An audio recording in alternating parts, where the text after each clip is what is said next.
বাশারুম মিসলুকুম, বলছেন হাবিব আপনি বলেন আমি তোমাদের মতো মানুষ। কি বললেন? আপনি বলেন আমি তোমাদের মতো মানুষ। ইউহা ইলাই, তবে আমার কাছে কি আসে? ওহী। এখন এই আয়াতটাকে নিয়ে এক শ্রেণীর মানুষ দেখবেন তারা মানুষের কাছে মেসেজ দেয়, বলে যে নবী তো নিজেই বলছে নবী নাকি আমাদের মতো সাধারণ, তো তোমরা নবীকে বেমেসাল কেন বলো?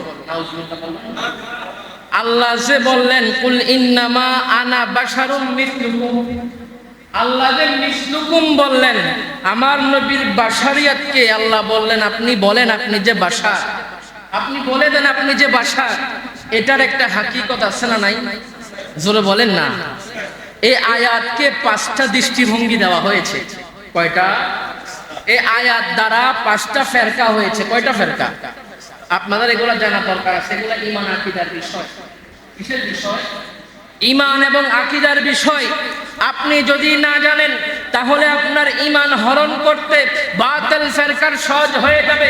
আর যদি আপনি ঈমানের ব্যাপারে আকীদার ব্যাপারে মজবুত থাকেন, অ্যাক্টিভ থাকেন, তাহলে আপনার ঈমান আকীদা ধ্বংস করার কোনো সুযোগ নাই। এই যে কুল ইন্নামা আনা বাশারুম মিসলুকুম ইউহা ইলাই, এই আয়াত থেকে 5টা ফেরকা হয়েছে। আমি বলেছিলাম 1 নম্বরে কাফিরিন। কি?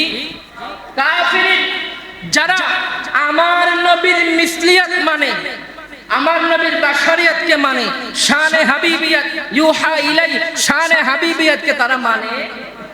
যেমন নাকি আবু জাহেল। কার কথা বললাম? ভালো মানুষ নি কোনো।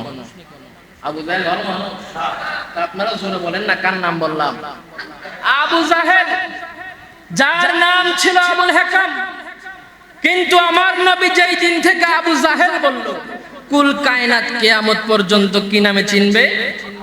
আবু জাহেল নামে চিনবে। দেখেন ওই যে ফার্স্ট ফেরকার এক ফেরকা হলো কাফিরিন। আমার নবী মেরাজে পাক করে আসলেন। আসার পরে আমার নবী দাওয়াত দিচ্ছেন যে আমি আল্লাহর সাথে কি করেছি? মেরাজ করেছি। আবু জাহেল বলতেছে মুহাম্মদ সাল্লাল্লাহু তাআলা আলাইহি ওয়াসাল্লাম বলেন, বলল মুহাম্মদ মনে হয় পাগল হয়ে গিয়েছে। নাউজুবিল্লাহ বলেন, পাগল হয়ে গিয়েছে। বলছে কিছু সময় সে মেরাজ করেছে, 27 বছর নাকি হয়ে গিয়েছে, সে তো পাগল হয়ে গিয়েছে। দেখেন কাফিরিনের অবস্থা দেখেন। যারা কাফিরিন ফেরকার মানুষ বলছে আমার নবীর মেরাজকে অস্বীকার করলো, আমার নবীর শানে হাবিবিয়াতকে অস্বীকার করলো। আর আবু বকর সিদ্দিক যখন শুনলো আমার নবী মেরাজ হয়েছে, আবু বকর সিদ্দিক বলছে এটা কি আমার রাসূল আরবি সরকারে মদিনার জবান মোবারক দিয়ে বাইর হয়েছে? সাহাবীরা বলছে হ্যাঁ আবু বকর, আমার নবী কামলিওয়ালা সরকারে মদিনা নিজের জবান মোবারক দিয়ে এটা বলেছেন। আবু বকর সিদ্দিক বলছে যদি আমার প্যারা রাসূলের মুখ জবান দিয়ে, জবান মোবারক দিয়ে যদি বাহির হয়ে থাকে কোন দলিল ছাড়া, আমি আবু বকর এটা মানি। সুবহানাল্লাহ। আবু বকরের আকীদা আমার নবীর বাশারিয়াত এবং মিসলিয়াত, আমার নবীর মিসলিয়াত শানে হাবিবিয়াত দোনোটা মানে। সুবহানাল্লাহ। কারণ আপনি যদি আমার নবীর মিসলিয়াত না মানেন তাহলে আপনার ঈমান চলে যাওয়ার কি আছে? ঈমান চলে যাওয়ার সম্ভাবনা আছে। আবার শানে হাবিবিয়াত না মানলে তো ঈমান নাই। শানে হাবিবিয়াত না মানলে আপনার ঈমান চলে যাবে। প্রথম ফেরকা যারা, তারা কাফিরিন, আমার নবীর মিসলিয়াতকে মানে, বাশারিয়াতকে মানে, কিন্তু আমার নবীজির শানে হাবিবিয়াতকে কি করে না? মানে। 2 নাম্বার ফেরকা বলেছিলাম মুশরিকিন। না, মুশরিকিন মনে রাখবেন, মুশরিকিন যে ফেরকা, ওই ফেরকার কাজ হলো তারা নবীজির শানে হাবিবিয়াতকে মানে কিন্তু মিসলিয়াতকে মানে। 3 নাম্বার ফেরকা, 3 নাম্বার ফেরকা মুযাবযাবিন, যারা এই দল না ওই দল। আছে না নাই? আরে আছে না নাই? কতক্ষণ এই দল, কতক্ষণ ওই দল। 4 নাম্বার ফেরকা যেটা মুদাহহালিন, ওই ফেরকার কাজ হলো তারা আমার নবীর বাশারিয়াতকে প্রচার করে কিন্তু শানে হাবিবিয়াতকে মানে, প্রচার করে না। 4 নাম্বার ফেরকা যেটা নবীজির বাশারিয়াতকে কি করে? দেখবেন কুল কায়নাতের কাছে সিরাতুন নবীর মাহফিল করে। কিসের মাহফিল? জোরে বলেন না ভাই। সিরাত মানে আমার নবীর বাশারিয়াত, আমার নবীর কর্মকাণ্ড, আমার নবীর হায়াতে জিন্দেগি, দুনিয়ার হায়াতের মধ্যে আমার নবী সংসার করেছেন, আমার নবী দিন প্রচার করেছেন, আমার নবী খেয়েছেন, নামাজ পড়েছেন, যুদ্ধ করেছেন, সকল কিছু সিরাত। দেখবেন একদল আমরা যখন মিলাদুন নবী করি, আরেক দল সিরাতুন নবী করে। এজন্য 4 নাম্বার ফেরকার কাজ, তারা আমার নবীর মিসলিয়াতকে মানে কিন্তু প্রচার করে, কিন্তু শানে হাবিবিয়াতকে মানে প্রচার করে। দেখবেন নবীর মিলাদের কথা শুনলে গায়ে আগুন জ্বলে। আছে না নাই? আছে না নাই? মদিনা শরীফের নাম শুনলে মনে হয় গায়ের মধ্যে কেউ অকটেন দিয়ে আগুন লাগিয়ে দিয়েছে। এরকম আছে না নাই? বলো এখানে কি আছে? আপনাকে বলবো এখানে কি আছে? আল্লাহর কাছে যাও। এরকম আছে না নাই? তা আপনি আল্লাহ পর্যন্ত যাইতে হলে ওলি আল্লাহর মাধ্যম হয়ে মদিনা শরীফ, মদিনা থেকে তারপরে আল্লাহ। যারা আমার নবীর মাধ্যম ছাড়া আল্লাহর সন্ধান খুঁজে, কিয়ামত হয়ে যাবে আল্লাহ পাওয়া। কি বলেন আপনারা? 4 নাম্বার ফেরকার কাজ কি? নবীজির বাশারিয়াতকে প্রচার করে সিরাতুন নবীর মাহফিলের মাধ্যমে, কিন্তু আমার নবীর শানে হাবিবিয়াত যেটা, ওইটা তারা কি করে না, মানে কিন্তু প্রচার করে না। 5 নাম্বার ফেরকা যেটা মুমিনিন, সুবহানাল্লাহ বলেন। মুমিনিন যে ফেরকাটা, ওই ফেরকার কাজ হলো আমার নবীর বাশারিয়াতকে তারা মানে কিন্তু বেশি প্রচার করে না, কিন্তু শানে হাবিবিয়াতকে বেশি প্রচার করে। সুবহানাল্লাহ। এটার নাম হলো আহলে সুন্নাত ওয়াল জামাত। সুবহানাল্লাহ। আর মহব্বতে বাকি 4 ফেরকার আমাদের দরকার। কি বলেন, আপনার দরকার আছে নাকি?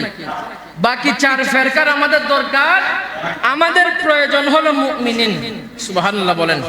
আর মহব্বতে সুবহানাল্লাহ। দেখেন মুমিনিন যারা, তারা আমার নবীর শানে হাবিবিয়াতকে কেমন ভাবে প্রচার করে একটা উদাহরণ নেন। একদিন সকল সাহাবী নামাজ পড়ে ফেলে আমার নবীর শানে হাবিবিয়াত, আমার নবীর শানে হাবিবিয়াত দেখেন, সকল সাহাবী নামাজ পড়ে ফেললো, আমার প্যারা রাসূল নামাজ পড়ে ফেললো। সুবহানাল্লাহ। কিন্তু একজন নামাজ পড়ে না এখনো, এটা হলো হযরত আলী রাদিয়াল্লাহু তাআলা আনহু। সুবহানাল্লাহ বলেন।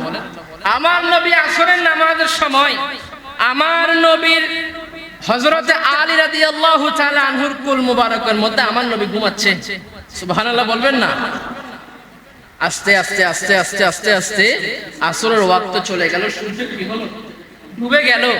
হযরত আলী রাদিয়াল্লাহু তাআলা আনহু টেনশনের মধ্যে পড়ে গেলেন, হায় রে, আমি আলীর জীবনে নামাজ কাজা হয় নাই, কিন্তু আজকে এমন একটা মঞ্জার চলে আসলো, এমন একটা ওয়াক্ত চলে আসলো যে আমার প্যারা রাসূল যিনি আমার কুলের মধ্যে আরাম ফরমাচ্ছেন, আজকে যদি আমি আমার নবীকে কষ্ট দিয়ে নামাজ পড়ি তাহলে তো ওই নামাজের কোনো কি হবে না, ফায়দা। আরে নবীর মনে কষ্ট দিয়ে নবীকে আঘাত করে নামাজ যদি কিয়ামত পর্যন্ত পড়েন, ওই নামাজের দাম আসেনি? এই জোরে বলেন না, দাম আসেনি? হযরত আলী রাদিয়াল্লাহু তাআলা আনহু চিন্তা করতে লাগলো, আমার নবী আরাম ফরমাচ্ছে, একদিকে আমার নবীর মুহাব্বত, আরেকদিকে আল্লাহ তাআলার ফরজ ইবাদত, আমি কোনটা করব? হযরত আলী জিনাকে ইলমের শহর বলা হয়েছে, ইলমের শহরের দরজা বলা হয়েছে। হযরত আলী চিন্তা করতে লাগলেন যে না, আমার নবী আরাম ফরমাচ্ছে, আমার নবীর ঘুমকে আরামকে ডিস্টার্ব করা যাবে না। হযরত আলী খামোশ, চোখ দিয়ে পানি ঝরছে। কেন? নামাজ। সুবহানাল্লাহ বলেন না। কিসের মুহাব্বত? শুনে বলেন না ভাই। নামাজের মুহাব্বত, চোখ দিয়ে পানি ঝরছে, এক ফোঁটা পানি আমার নবীর চেহারায় ওয়াদুহার মধ্যে পড়লো। সুবহানাল্লাহ বলেন। আমার নবী সজাগ হয়ে গেল। আমার নবী তো সব জানেন না? তারপরেও কায়নাতের জন্য কিছু শিক্ষা, কায়নাতের জন্য কিছু মেসেজ রাখার জন্য আমার নবী খামোশ। ঘুম ভাঙলো আমার প্যারা রাসূলের। আমার নবী বলছে, আলী তুমি কান্না করছো কেন? বললো, ইয়া রাসূলুল্লাহ, এরকম কঠিন সময় আমি আলীর জীবনে কখনো আসে নাই। কি সময়? বললো, একদিক দিয়ে আল্লাহর ফরজ ইবাদত আসরের নামাজ ছুটে যাচ্ছে, নামাজের ওয়াক্ত শেষ হয়ে গেল, সূর্য ডুবে গেল, আরেক দিক দিয়ে আপনি পেয়ারা রাসূল আমার কোলের মধ্যে আরাম ফরমাচ্ছেন, আমি টেনশনের মধ্যে পড়ে গেলাম। আমি কি আপনি নবীকে জাগ্রত করব, আপনি নবীকে জাগাবো নাকি নামাজ পড়ব, আমি কি করব? আমি হয়রান হয়ে গেলাম। আমি চিন্তা করতে লাগলাম, নবীজিকে কষ্ট দিয়ে নামাজ পড়লে ওই নামাজ হবে না। এজন্য আমি আলী নামাজ এখনো পড়ি নাই। ইয়া রাসূলুল্লাহ, আমি আলীর জীবনে একটা করুণ ইতিহাস। আমি জীবনে কখনো নামাজ কাজা করি নাই, আমি জীবনে কখনো নামাজ আমার কাজা হয় নাই। আজকে এরকম কি মঞ্জার হয়ে গেল, এরকম কি সময় এসে গেল, এরকম কি সময় আমাকে দাঁড় করিয়ে দিল, আমি আসরের নামাজ পড়তে পারলাম না। আমার নবী বলছে, আলী দাঁড়াও। আমার নবী আল্লাহর কাছে হাত তুললো, আল্লাহ আমার আলী নামাজ পড়ে নাই। কেন? বলল, আমার আলী নামাজ পড়ে নাই, তোমাকে মোহাব্বত করে এবং আমি নবীকে অনুসরণ করে আলী আজকে নামাজ পড়তে পারে নাই। ও আল্লাহ, আমি তোমার কাছে দোয়া করি, তোমার কাছে আমি ফরিয়াদ জানাই, সূর্যকে আবার তুমি কি করো, উদিত করো, আসরের ওয়াক্ত দিয়ে যাও, আমার আলী নামাজ পড়বে। বলেন না সুবহানাল্লাহ। শানে হাবিবিয়ত, এটা শানে হাবিবিয়ত। আমার নবী দোয়া করলেন, সাথে সাথে সূর্য কোন দিক থেকে ওঠে সবাই মনে হয় জানেন না। পূর্ব দিক থেকে অস্ত যায় পশ্চিমে। কিন্তু আমার নবীর শানে হাবিবিয়ত দেখেন, আমার নবী আল্লাহর কাছে দোয়া করলেন, সাথে সাথে পশ্চিম দিক থেকে সূর্য উঠলো। আরো জোরে, সূর্য পশ্চিম দিক থেকে উঠলো।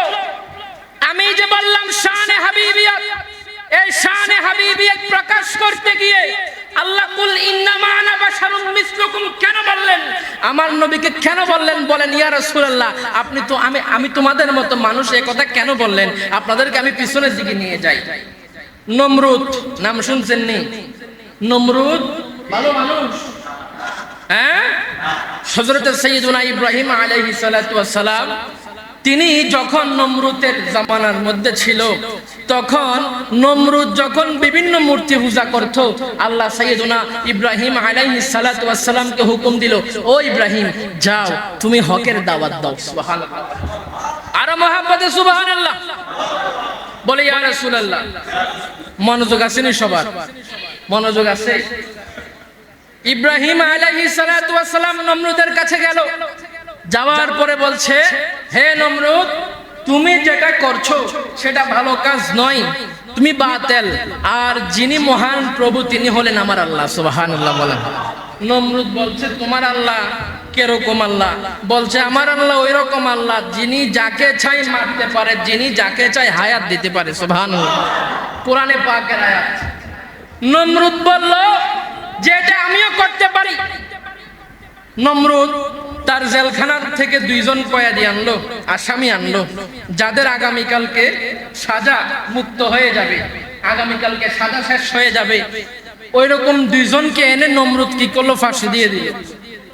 আর ওই রকম দুইজন আনলো যারা ফাঁসির ওয়ার্ডার হয়ে গিয়েছে, তাদেরকে মুক্ত করে দিল। নাউজুবিল্লাহ বলেন। নমরুদ বলছে, দেখো, আমিও দুইজনকে আমার ইচ্ছায় বাঁচিয়ে দিলাম, আবার দুইজনকে আমার ইচ্ছায় মেরে ফেললাম। ইব্রাহিম আলাইহিস সালাতু ওয়াস সালামকে বল, ইব্রাহিম আলাইহিস সালাম বলছে, এ নমরুদ শোনো, আমার আল্লাহ তো ওই আল্লাহ যিনি সূর্যকে পূর্ব দিক থেকে উঠায়, পশ্চিম দিকে অস্ত নেয়। তুমি যদি খোদা দাবি করে থাকো, তোমাকে আমি বলতে চাই যে তুমি সূর্যকে একটু পশ্চিম থেকে উদিত করে দেখাও। সুবহানাল্লাহ বলবেন না? তো নমরুদ চিন্তা করতে লাগলো, আরে যদি এটা জমিনের বিষয় হইতো তাহলে টাকা পয়সা ঘুষ দিয়ে রিক্সা দিকে 19-20 করতাম। এটা তো আসমানের বিষয়, 19-20 করার কোনো সুযোগ নাই।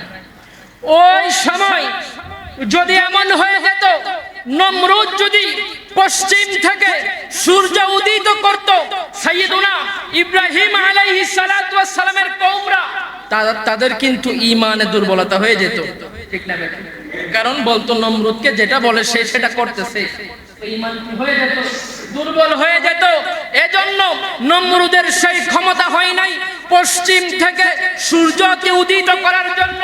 কিন্তু আমার নবী শানে হাবিবিয়ত দেখেন, আমার নবী পশ্চিম থেকে সূর্য যখন উদিত করলো, একদল মানুষ যেন আমার প্যারা রাসূলকে খোদা মনে না করে, এজন্য আল্লাহ বলছেন, ইয়া রাসূলুল্লাহ কুল ইয়া রাসূলুল্লাহ ইন্নামা আনা বাশারুম মিসলুকুম, আপনি বলে দেন আমি তোমাদের মতো সাধারণ মানুষ। আর মুহাব্বত সুবহানাল্লাহ, বলো ইয়া রাসূলুল্লাহ আপনি বলে দেন। কারণ কি, যদি আপনি এটা না বলেন, আপনার দরবার তো এমন দরবার, হায় হায়, আপনার দরবার এমন দরবার যে দরবারের মধ্যে যে যেটার জন্য আসে কবুল হয়ে যায়। সুবহানাল্লাহ, যার যেটা প্রয়োজন। আবু বকর আপনার দরবারে ঢোকার পরে সিদ্দিক আকবর হয়ে গিয়েছে। আরো মুহাব্বতে সুবহানাল্লাহ, বলল উমর ইবনে খাত্তাব আপনি প্যারা রাসূলের দরবারে আসার পরে ফারুক আজম হয়ে গিয়েছে, হযরত ওসমান জিন্নুরাইন হয়ে গিয়েছে, হযরত আলী কাররামাল্লাহু ওয়াজহাহুল কারীম হয়ে গিয়েছে। এটা এমন দরবারে পাক যে দরবারের মধ্যে কেউ আসলে মায়ুস, কেউ অসুস্থ, কেউ সুস্থ ছাড়া ফিরে না, অভাবী কেউ ধনী হওয়া ছাড়া ফিরে না, জাহান্নামী কেউ জান্নাতি হওয়া ছাড়া ফিরে না। এটা তো এমন দরবার, আপনার দরবার তো এমন দরবার আমি আল্লাহ বানিয়ে দিয়েছি। আর আপনার চেহারায় ওয়াদ্দোহার মধ্যে আমি আল্লাহ এমন মায়া দিয়েছি যে চেহারায় ওয়াদ্দোহার দিকে মানুষ তাকালে সাথে সাথে আমি আল্লাহর কালিমা শরীফ পড়তে থাকি। আরো মুহাব্বতে সুবহানাল্লাহ। এজন্য আমার আল্লাহ বলছেন হাবিব আপনি বলে দেন যে আমি তোমাদের মতো সাধারণ মানুষ, তবে আমার কাছে কি আছে। আচ্ছা, সাধারণ মানুষ আমার নবী যে বলল আমাদের মতো, হ্যাঁ বুঝেন নাই মনে হয়। আমাদের সমাজের মধ্যে হুজুররা দোয়া করেনি, আমরা দোয়া করি না, আল্লাহ আমি সবচেয়ে বড় গুনাহগার, বলিনি আমরা? আপনারা আওয়াজ দেন না কেন? বলি না যে আল্লাহ আমরা সবচেয়ে বড় কি গুনাহগার। আচ্ছা, একজন হুজুর দোয়া করলো আল্লাহ এই মজলিসের মধ্যে আমি সবচাইতে বড় গুনাহগার। এখন আপনারা যদি মুসলিরা সবাই এরকম চিন্তা করেন, হাই হাই কোন হুজুর রাখলাম, তিনি নাকি সবচেয়ে বড় গুনাহগার, কাপটা হইল। আমি তো বিনয়ের জন্য বললাম যে আমি সবচাইতে বড় গুনাহগার, কিন্তু আপনারা যদি এরকম চিন্তা করেন যে হুজুর মনে হয় আসলেই কি, আসলেই গুনাহগার, তাহলে হ্যাঁ সবাই গুনাহগার এটা তো আমরা জানি, কিন্তু মানুষ বিনয়ের জন্য বলে না যে আমি গুনাহগার। এন্ড সব মুসলিমরা মিলে যদি চিন্তা করে যে হুজুর তো গুনাহগার আর রাখা যাবে না, এটা বোকামি হবে না? আমরা বিনয়ের জন্য বলি যে আমি গুনাহগার। আমার প্যারা রাসূল শানে হাবিবিয়াতকে প্রকাশ করার জন্য এবং মানুষ যেন শিরক না করে এটা থেকে উম্মতকে বাঁচানোর জন্য আমার নবী বলছেন মিসলুকুম।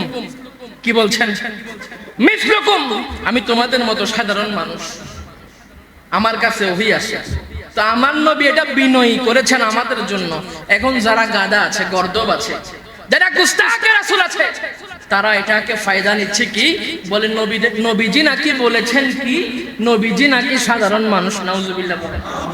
দেখেন শানে হাবিবিয়াত, দেখেন আপনার আমার রক্ত খাওয়া কি, জোরে বলেন রক্ত খাওয়া।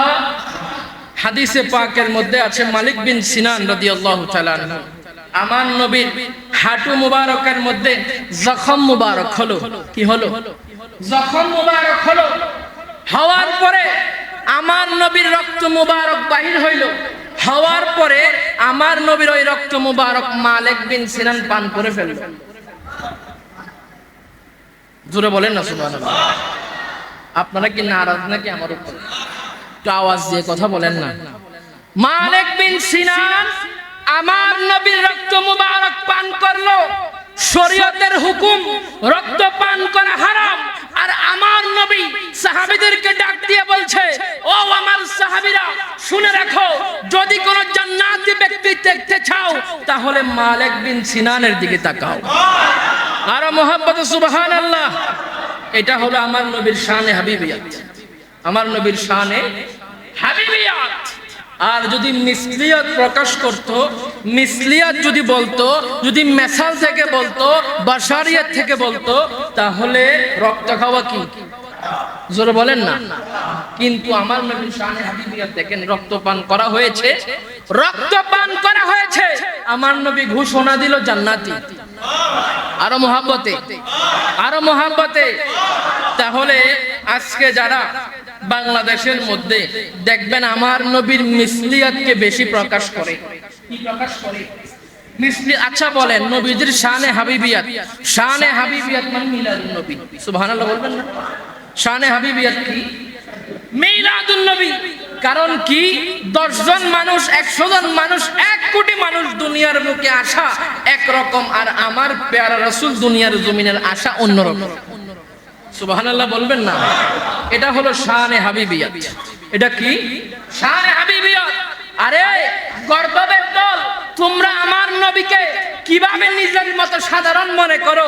তুমি আমি কালমা পড়ি লা ইলাহা ইল্লাল্লাহ, আর আমার নবী কালমা পড়ে লা ইলাহা ইল্লাল্লাহ, আমরাও পড়ি লা ইলাহা ইল্লাল্লাহ মুহাম্মাদুর রাসূলুল্লাহ, আর আমার নবী কালমা পড়ে লা ইলাহা ইল্লাল্লাহ আনা মুহাম্মাদুর রাসূলুল্লাহ। পার্থক্য আছে না নাই? আপনার আমার উপর নামাজ ফরজ কয় ওয়াক্ত? জোরে বলেন না, কয় ওয়াক্ত? আর আমার নবী দেখেন শানে হাবিবিয়াত, আল্লাহ বলে যে আমি জানি দুনিয়ার বুকে এরকম মানুষ থাকবে যারা আমার নবীকে নিজের মতো মনে করবে। ও এটা সুযোগ নাই, তোমরা 5 ওয়াক্ত নামাজ তোমাদের উপরে ফরজ, আর আমার প্যারা রাসূলের উপরে 6 ওয়াক্ত ফরজ। আরো জোরে সুবহানাল্লাহ। আরে তোমাদের জন্য শরীয়তের বিধান রয়েছে, আমার প্যারা রাসূলের জন্য কোন শরীয়তের বিধান কেমনে নাই? দেখেন হাদিসে পাক, একদল বাদশাহ, কি বললাম, বাদশাহ আমার নবীর কাছে আসছেন। আসার পরে মুসলমান হলেন, হওয়ার পরে আর যে জানালেন ইয়া রাসূলুল্লাহ, নবী গো আপনার কাছে একটা আরজি আছে। বলো কি আরজি বলো? বলে ইয়া রাসূলুল্লাহ আমার রাজপ্রাসাদের মধ্যে একটা নিয়ম আছে, নিয়মটা হলো কোন মানুষ যদি রাজ দরবার পরিচালনা করে তাকে স্বর্ণের হার পরতে হয়, স্বর্ণের আংটি পরতে হয়। ইয়া রাসূলুল্লাহ এটা তো মুসলমানদের জন্য হারাম, শরীয় বিধান অনুযায়ী হারাম, হারামের হুকুম রয়েছে। এখন আমি কি করব? আমার নবী যে শরীয়তের মালিক, আমার নবীর কুদরতি কদম থেকে, আমার নবীর নবুয়তি কদম থেকে যে শরীয়ত বাহির হয়, দেখেন তার প্রমাণ। আমার নবী বলছে হে শুনে রাখো, তোমার জন্য এটা আমি নবীজি শুধু তোমার জন্য জায়েজ করলাম। কুল কায়নাতের সকল মুসলমানের জন্য স্বর্ণ পরা কি পুরুষদের জন্য হারাম, কিন্তু আমি প্যারা রাসূল শুধু তোমার জন্য কি করলাম? হালাল। শরীয়তের হুকুম কোত্থেকে আসে? আমার নবীর কদম মোবারক থেকে আসে। আমার নবীর শানে হাবিবিয়াত দেখেন, আমার নবী যে রোজা রাখতেন এমন ভাবে 1 দিন 2 দিন 3 দিন 4 দিন 1 সপ্তাহ হয়ে যেত, আমার নবী না সেহরি না ইফতার, রোজা রাখতে থাকতেন। আরো জোরে সুবহানাল্লাহ বলেন। সিদ্দিক আকবর যিনি আমার নবীর দুনিয়ার সঙ্গী, হাসরের ময়দানের সঙ্গী। আরে ভাই জোরে বলেন না সুবহানাল্লাহ। আরো জোরে বলি ইয়া রাসূলুল্লাহ, ইয়া নবী আল্লাহ। সিদ্দিক আকবর আমার নবীকে অনুসরণ করতেন, করতে করতে তিনি অসুস্থ হয়ে গেলেন। আমার নবী শানে হাবিবিয়াত দেখেন, অসুস্থ হয়ে গেলেন। হওয়ার পরে আমার প্যারা রাসূল বলছে সিদ্দিক তুমি অসুস্থ কেন, কি হয়েছে? বলে ইয়া রাসূলুল্লাহ নবী গো আমি তো আপনাকে অনুসরণ করতে গিয়ে অসুস্থ হয়ে গেলাম, আমাকে অনুসরণ কিভাবে করলা? বলল ইয়া রাসূলুল্লাহ নবী গো আমি দেখতে পাইলাম আপনি সেহরি করেন না রোজা রাখতেছেন, ইফতার করেন না রোজা রাখতেছেন, আবার সেহরি করেন না রোজা রাখছেন, ইফতার করেন না রোজা রাখছেন। 1 দিন 2 দিন 3 দিন 4 দিন 5 দিন 1 সপ্তাহ হয়ে গেল, আপনি প্যারা রাসূল না সেহরি না ইফতার, আপনি লাগাতার রোজা রাখছেন। আমি সিদ্দিক আকবর আপনাকে অনুসরণ করতে গিয়ে অসুস্থ হয়ে গেলাম। আমার নবী ডাক দিয়ে বলে হে সিদ্দিক শুনে যাও, আমার মতো পৃথিবীর বুকে কে আছে? আরো মোহাব্বতে বলো আমি প্যারা রাসূলের মতো পৃথিবীর বুকে কেউ নাই। আমার আল্লাহ আমাকে খাওয়ায়, আমাকে পান করায়, সুবহানাল্লাহ। আরে ওই নবীর শানে হাবিবিয়াতের কথা বলছি, যেই নবী হাসরের ময়দানের মধ্যে সকল আম্বিয়াগণ নফসি নফসি করবে, আর আমার নবী প্যারে রাসূল কামলিওয়ালা মদিনাওয়ালা নূর নবী হায়াতুন নবী যিনি একমাত্র উম্মতি উম্মতি করবে। আরো মুহাব্বতে সুবহানাল্লাহ। ওই নবীর শানে হাবিবিয়াতের কথা বলছি। আমার নবীর শানে হাবিবিয়াত এটা এমন, আমার নবীকে তো আল্লাহ তাআলা দেখেন মিসলিয়াত বলেছেন শুধু মানুষকে উম্মতকে শিরক থেকে বাঁচানোর জন্য। আল্লাহ বলছেন ইয়া রাসূলুল্লাহ আপনি পৃথিবীর বুকে জন্মগ্রহণ করবেন, কারণ আপনাকে মানুষ যেন আপনাকে খোদা মনে না করে। আমি আল্লাহ আপনাকে পৃথিবীর বুকে, আমি আল্লাহ আপনাকে পৃথিবীর বুকে জন্মগ্রহণ করিয়েছি, মায়ের গর্ভের মধ্যে রেখেছি, দাদার হাত ধরে বাজারের মধ্যে পাঠিয়েছি, আপনাকে বিবাহ শাদী করিয়েছি, আপনার মাধ্যমে সন্তান আহ্বান হয়েছে, দিনের দাওয়াত হয়েছে, মানুষ যেন আপনাকে খোদা না মনে করে, মানুষ যেন আপনাকে খোদা মনে না করে। আমি আপনাকে যুদ্ধের ময়দানে পাঠিয়েছি, মানুষ যেন খোদা মনে না করে। আমি আপনাকে খাবার খাওয়িয়েছি, মানুষ যেন খোদা মনে না করে। আমি আপনাকে নামাজ পড়িয়েছি, মানুষ যেন খোদা মনে না করে। আমি আল্লাহ আপনাকে দিয়ে কুল কায়নাতের সকল শিক্ষা দান করেছি, মানুষ যেন খোদা মনে না করে। আর আমি আল্লাহ আপনাকে লাইলাতুল মেরাজের মধ্যে মেরাজ করিয়েছি, মানুষ যেন আপনাকে সাধারণ মনে না করে। আপনাকে কুল কায়নাতের সকল কিছু আমি আল্লাহ করিয়েছি, এজন্য মানুষ যেন শিরক থেকে বাঁচতে পারে। আপনাকে যেন আল্লাহ মনে না করে, খোদা মনে না করে। কারণ আমি তো বললাম আমার নবীর দরবার এটা এমন দরবার যে যেটার জন্য যায় ওইটাই পায়, যেটার জন্য যায় ওইটাই পায়। এজন্য আল্লাহ তাড়াতাড়ি বললেন, ইয়া রাসূলুল্লাহ আপনি বলেন না, কুল ইন্নামা আনা বাশারুম মিসলুকুম ইউহা ইলাই, বলো আমি তোমাদের মতো মানুষ, কিন্তু আমার কাছে কি আসে? ওহী আসে। এখন গর্দব যারা, বোকা যারা, তারা আমার নবীকে সাধারণ বলবে ওইটার মতো। ওই যে হুজুর দোয়া করে আমি গুনাহগার, আসলে যদি যে মনে করে গুনাহগার, তাহলে তার মতো বোকা যেরকম হবে, ওই গর্দবগুলো এরকম বোকাই। কথা কি বুঝতে পারছেন? তাহলে আমরা যারা আহলে সুন্নাত ওয়াল জামাতের অনুসারী, আমরা আমার নবীর মিসলিয়াতকে মানি। হ্যাঁ, আমরা আমার নবীজির বাশারিয়াতকে কি করি? মানি। তবে আমরা আমার নবীর শানে হাবিবিয়াতকে প্রচার করি। সুবহানাল্লাহ বলেন। আর একদল যারা দেখবেন মিসলিয়াতকে প্রচার করে, হাবিবিয়াতকে গোপন রাখে, এগুলো হলো কি? কোন দল? মুতাহালিন যেটাকে বলা হয়, যেটা বাংলার জমিনে আছে খাওয়ারিজ নামে। খারিজি যারা, তারা দেখবেন আপনার বাংলার জমিনের মধ্যে বিভিন্ন রকম ভাবে আমার নবীর মিসলিয়াতকে প্রকাশ করবে, হাবিবিয়াতকে কি করে? গোপন রাখে। আমরা ইনশাআল্লাহ এটা করব না। আল্লাহ তাআলা আমার নবীর শানে হাবিবিয়াতকে বোঝার তৌফিক দান করুক, সকলে বলি আমিন। প্রত্যেকটা মানুষের অন্তরের মধ্যে ইশকে মুস্তাফা, হুব্বে মুস্তাফা জারি করে দিক, সকলে বলি আমিন। আসসালামু আলাইকুম ওয়া রাহমাতুল্লাহ। যারা সুন্নাত পড়েন নাই, 4 রাকাত সুন্নাত আদায় করে নেন।